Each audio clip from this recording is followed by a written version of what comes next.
Hanıma sorayım.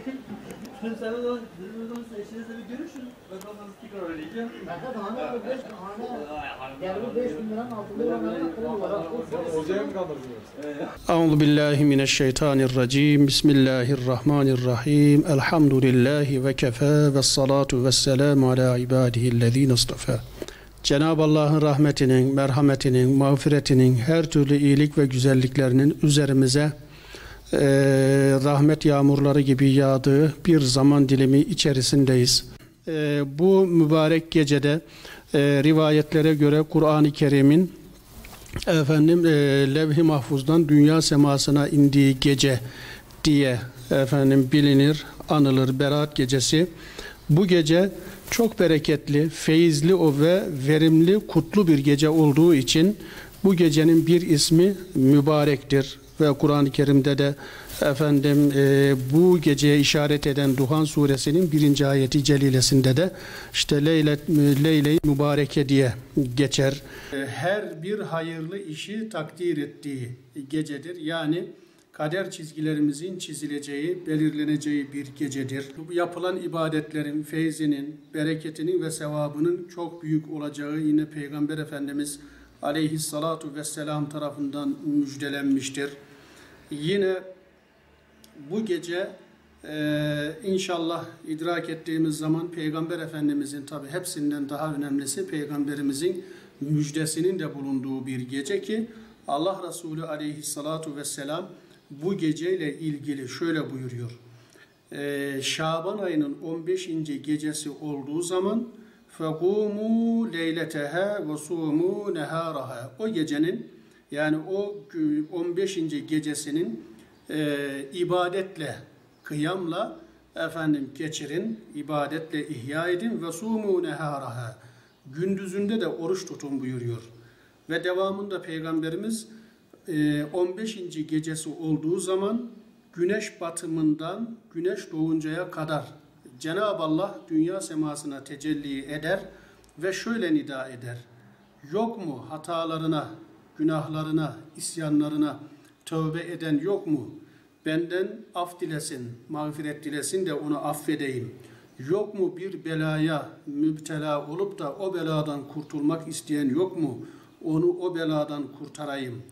Yok mu rızık endişesi duyan, fakirlik ve darlık yaşayan yok mu?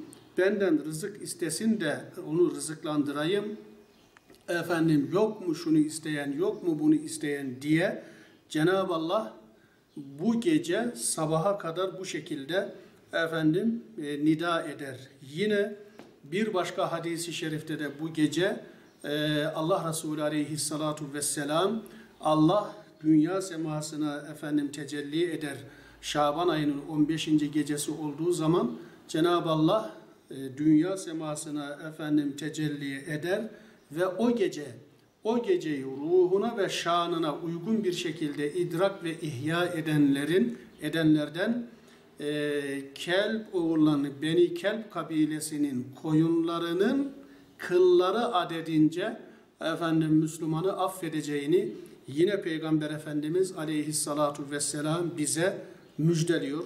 İnşallah Cenab-ı Allah'tan beklentimiz, duamız, niyazımız, yalvarış ve yakarışımız bu gecelerimizin, 3 aylarımızın, Recep, Şaban, Ramazan aylarımızın, içinde meknun olan, gizli olan işte Recep ile, Regaib kandiliyle, Miraç kandiliyle, idrak edeceğimiz Berat kandilimizle, Ramazanımızla, Kadir gecelerimizde inşallah bu bela ve musibetlerin bertaraf olması için Cenab-ı Allah'a dualarda, niyazlarda bulunacağız.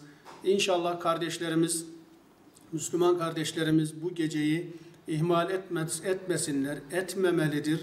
Yani tabiri caizse fırsatı ganimet bilip bu gece sabahlara kadar günün batımından ertesi gün güneşin doğuşuna kadar Cenab-ı Allah'a bir yalvarışta, bir yakarışta bulunmaları, Allah'ın kitabını, Allah'ın kelamı, Kur'an-ı Kerimler okuyarak, zikr-ü tesbihat ile, varsa kaza namazlarını kılarak, değilse nafile namazlar kılarak, bir şekilde hepsinden önemlisi de dua ve niyazlarla inşallah bu geceyi geçirmelerini biz kardeşlerimize tavsiye ediyoruz, nasihat ediyoruz.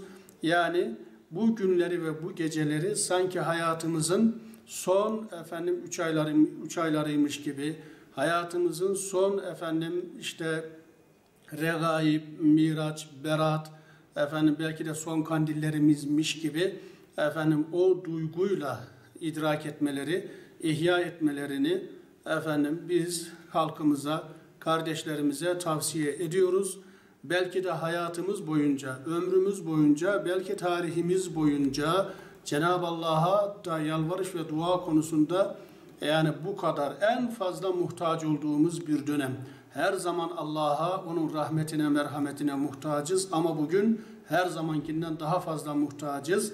Ne yapıp kendimizi Rabbimizin bizden razı olmasını sağlayacak, temin edecek ibadetlere, kulluk yarışına, hayır ve hasanatta yarış halinde olmamız, hayatımız boyunca işlemiş olduğumuz, yapmış olduğumuz günahlarımıza, kusurlarımıza Cenab-ı Allah'tan bir af ve mağfiret talep ederek inşallah Cenab-ı Allah bu geceler, bu günler hürmetine bütün müminleri ve Müslümanları bu belalardan, bu musibetlerden, bu hastalıklardan ve salgınlardan emini muhafaza eylesin inşallah.